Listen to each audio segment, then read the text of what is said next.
Be ready. 5 seconds. Start. Now, I would like to say that with this measure we are now adopting, to my mind, it will not be possible to have this system or any other system functioning effectively.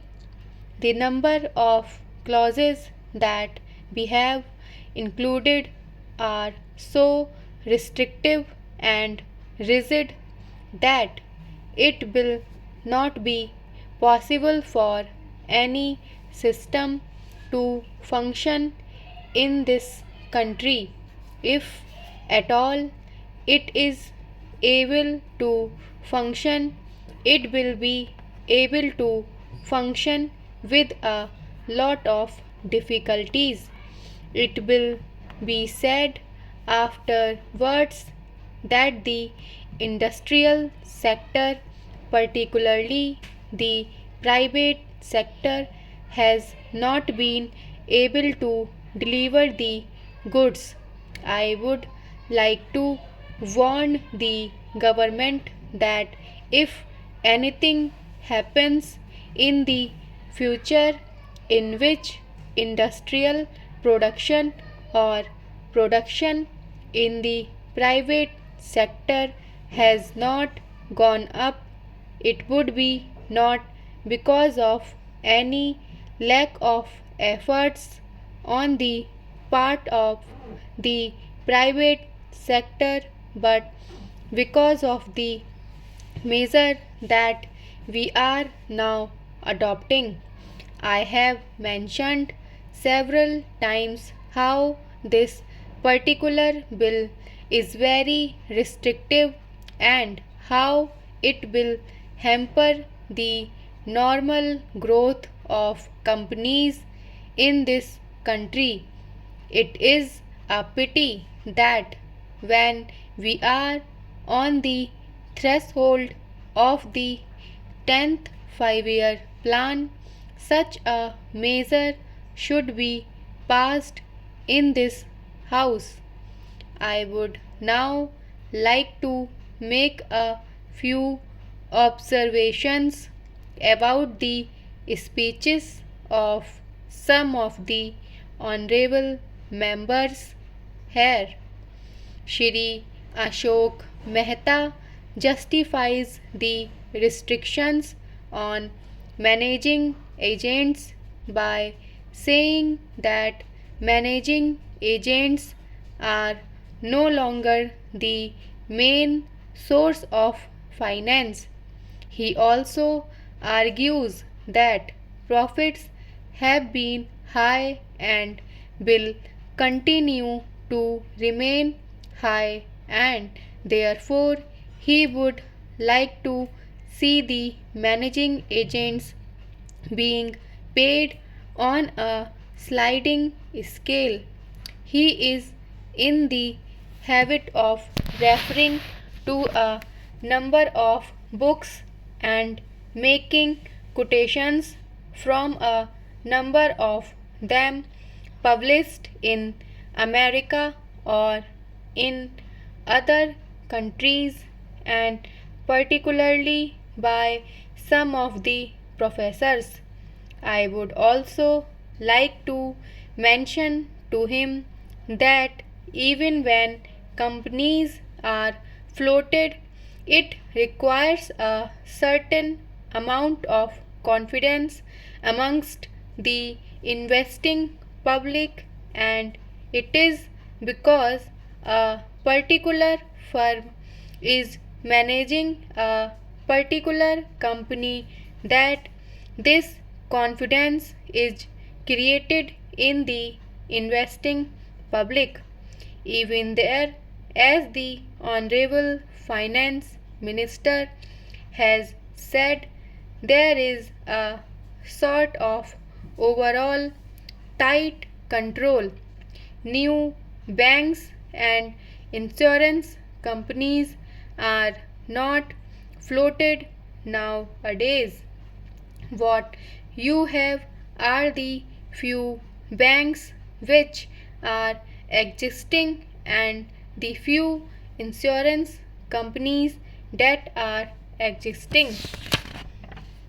The other point is that the credit worthiness of the managing agency firm does count to a certain extent in getting credit from the banks and other financial institutions.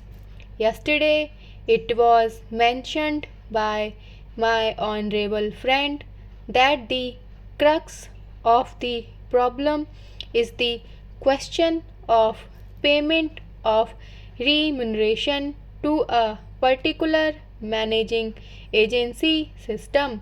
He said that in this bill, a definite encouragement has been given to the alternative type of management, namely the managing director or the manager, where an individual has been permitted to take 5%, while in the case of the managing agency, it has been permitted to take about 10%.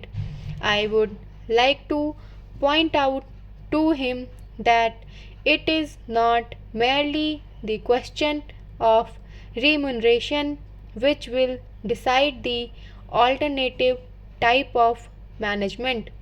The remuneration is not a very important thing unless and until you allow a certain amount of flexibility for any system to function.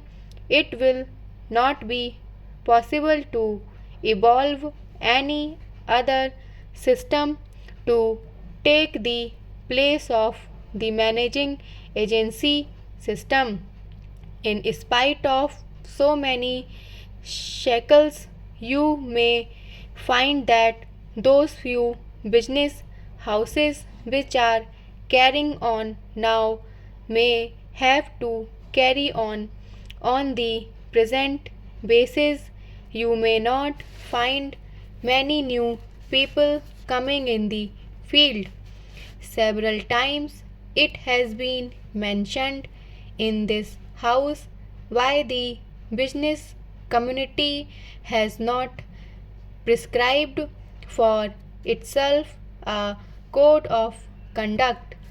In this connection, I would like to point out that a degree or diploma is essential for the profession, and in case of violation of the code, sanction should be provided by it to prevent a person from practicing the profession.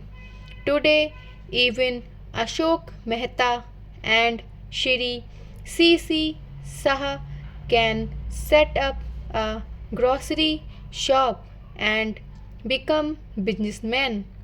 Nobody lays down any condition for starting business, and nobody can prevent others from continuing it. But I would like to point out that with regard to the code of conduct, there is a certain amount of ethics, and there are certain standards and traditions on which business house functions. If a particular firm has not got proper ways of managing its business, you will find that that business house will find it difficult to function, and it would be difficult for it to command the confidence of the business community. It would not be possible for it to function as effectively as a firm which has proper ways of managing its business that is sufficient as a code of conduct. It is not possible to prescribe a certain code of conduct in the manner it has been for the profession in general. Stop.